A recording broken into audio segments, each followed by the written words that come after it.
जय हिंद प्रिय विद्यार्थियों, मैं रविंद्र कुमार आपके अपने इस हिंदी स्टडी मोशन चैनल पर आप सबका हार्दिक स्वागत करता हूं। प्रिय विद्यार्थियों, आज आप हमारे साथ पढ़ने वाले हैं इतिहास लेखक प्रसिद्ध नाटककार जयशंकर प्रसाद जी द्वारा रचित कामानी नामक महाकाव्य के श्रद्धा सर्ग के श्रद्धा मनु शीर्षक के अंतर्गत इस 17वें छंद को।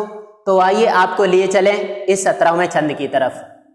विधाता की कल्याणी सृष्टि सफल हो इस भूतल पर पूर्ण, पटे सागर बिखरे ग्रहपुंज और ज्वालामुखियां हो चूर्ण। उन्हें चिनगारी सदृश सदर्प कुचलती रहे खड़ी सानंद, आय से मानवता की कीर्ति अनिल भूजल में रहे न बंद। यहाँ पर श्रद्धा मन को समझा रही हैं कि तुम नए उत्साह से युक्त हो जाओ, जिससे विधाता की यानी ब्रह्मा की सर्वोत्तम कही जाने वाली और संसार का कल्याणी मतलब कल्याण करने वाली यह मानव सृष्टि भूतल पर यानी पृथ्वी पर सफल होकर पूर्णता को प्राप्त हो जाए।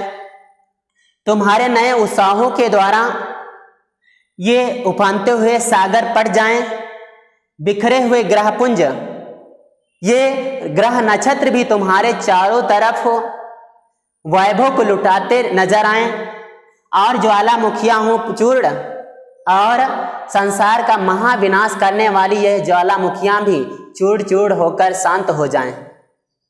कहने का मतलब यही हुआ कि तुम इन सब प्राकृतिक आपदाओं पर विजय प्राप्त कर लो। आगे कहती है, उन्हें चिनगारी सदृश सदर्प कुचलती रहे खड़ी सानंद। सदृश जिस तरह चिनगारियों पर कुचलती पैरों से कुचल दिया जाता है, जिस तरह चिनगारियों को पैरों से कुचल दिया जाता है, उसी तरह तुम अपने दृढ़ संकल्पों के द्वारा, अपने पूर्ण मनोरथ के द्वारा, अपने नवीन उत्साहों के द्वारा इन उफानते हुए सागरों को पाट सकते हो। ये तब ग्रह नक्षत्र तुम्हारे चारों तरफ वैभव को बिखेरते नजर आएंगे। ये ज्वालामुखियां जो संसार का महाविनाश करने वाली हैं, इन सभी चीजों को तुम जीत लोगे। आगे, आज से मानवता की कीर्ति जिससे यह मानवता अनिल भूजल में रहे न बंद, जिससे यह मानवता अनिल यानी वायु, भू यानी पृथ्वी, जल इत्यादि सभी स्थानों पर अपनी कीर्ति को बिखेरती हुई आनंद मनाती हुई दिखाई दे। फिर से समझते हैं, यहाँ पर कहा गया कि इस जगह पर श्रद्धा कहती है मनुष्य कि तुम नए उत्साह से भरकर अपने कर्तव्यों का निर्वाह करो। तो विधाता की सर्वोत्तम कही जाने वाली और संसार का कल्याण करने वाली यह मानव सृष्टि पृथ्वी तल पर सफल होकर पूर्णता को प्राप्त कर जाए, अर्थात वंश वृद्धि होती रहे। आगे ये भी कहती हैं कि ये जो उफनते हुए सागर हैं ये सभी पट जाएं, ये ग्रह नक्षत्र तुम्हारे चारों तरफ वैभव को लुटाते हुए नजर आए और ये जो संसार का महाविनाश करने वाली ज्वालामुखियां हैं ये सभी चूड़ चूड़ होकर शांत हो जाएं। इस तरह से तुम इन प्राकृतिक आपदाओं पर विजय प्राप्त कर लोगे। तुम निराश मत बैठो, क्योंकि जिस तरह से चिनगारियों को पैरों से कुचल दिया जाता है, वैसे ही तुम अपने नए उत्साहों के द्वारा, अपने दृढ़ संकल्पों के द्वारा इन प्राकृतिक आपदाओं को जीत सकते हो। तुम जीत लोगे, जिससे यह मानवता वायु, पृथ्वी, जल इत्यादि सभी स्थानों पर अपनी कीर्ति को फैलाती हुई, आनंद मनाती हुई दिखाई देगी। आइए इसके काव्य का सौंदर्य को देखते हैं। भाषा है यहाँ पर खड़ी बोली। शैली है यहाँ पर भी प्रबंध पहले की तरह। रस है शांत, छंद है ताटंक छंद है। अलंकार की बात करें तो अंत में हमको मिल रहा है पूर्ण चूड़, यहाँ पे मिला कीर्ति, और इधर देखें बंद सानंद, अनुप्रास हो गया। आगे बढ़े, शब्द शक्ति यहाँ पर अभिधा है, साथ में लक्षणा भी है। ये गुण है यहाँ पर प्रसाद।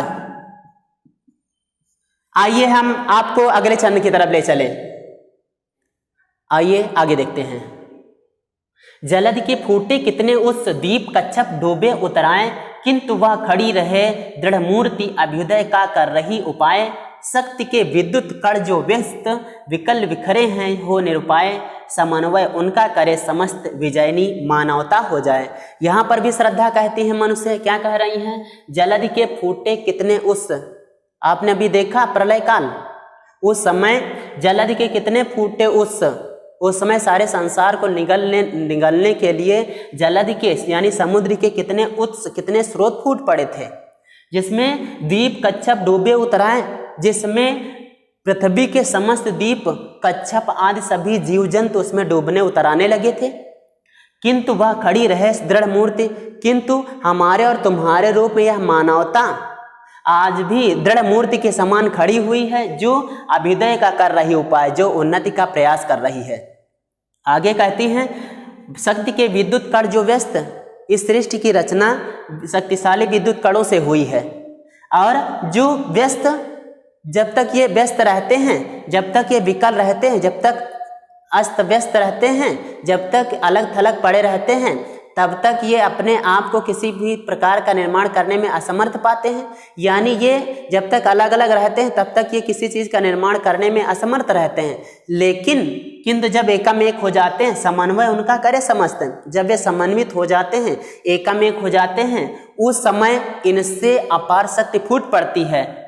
इसका दूसरे रूप में इस प्रकार से भी देखें, क्योंकि यहाँ पर कहना चाहती है श्रद्धा मनुष्य कि जब तक मनुष्य अलग थलग पड़ा रहता है उसमें अपार शक्ति होती है, लेकिन जब तक वो अपनी शक्ति को, अपनी ऊर्जा को अलग अलग किए पड़ा रहता है, अलग थलग किए पड़ा रहता है, तब तक वो अपने आप को असमर्थ पाता है किसी भी निर्माण के लिए।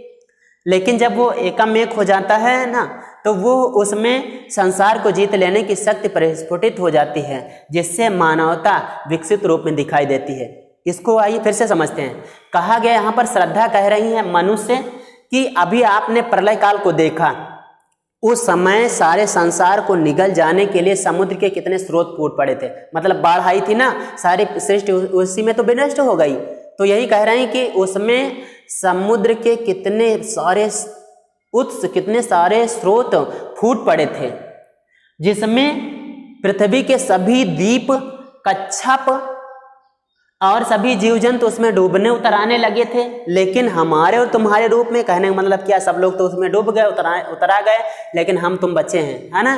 किंतु हमारे और तुम्हारे रूप में यह मानवता आज भी दृढ़ मूर्ति के समान खड़ी हुई उन्नति के उपाय कर रही है, उन्नति के प्रयास कर रही है। मतलब ये सब लोग तो चले गए, सब लोग बह गए, लेकिन हम तुम तो बचे हैं। अब मानवता की फिर से सृष्टि करेंगे, अब मानवता को फिर से रचेंगे। अब 2 ही लोगों से इस संसार में मनुष्य को होना है, ठीक है। आगे कहती हैं, इस शक्ति के विद्युत कर जो व्यस्त, मनुष्य सृष्टि, मानव सृष्टि या किसी प्रकार की जो ये सृष्टियाँ हैं, ये सभी शक्तिशाली विद्युत कणों का परिणाम है।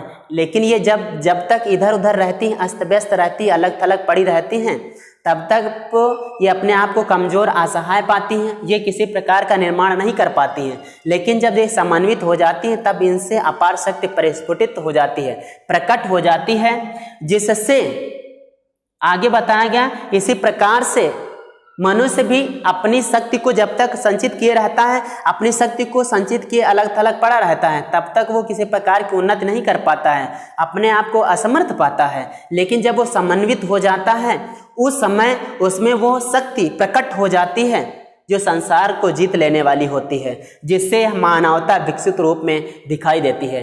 जैसा कि साथियों आपको बढ़िया था, समझ में आया होगा।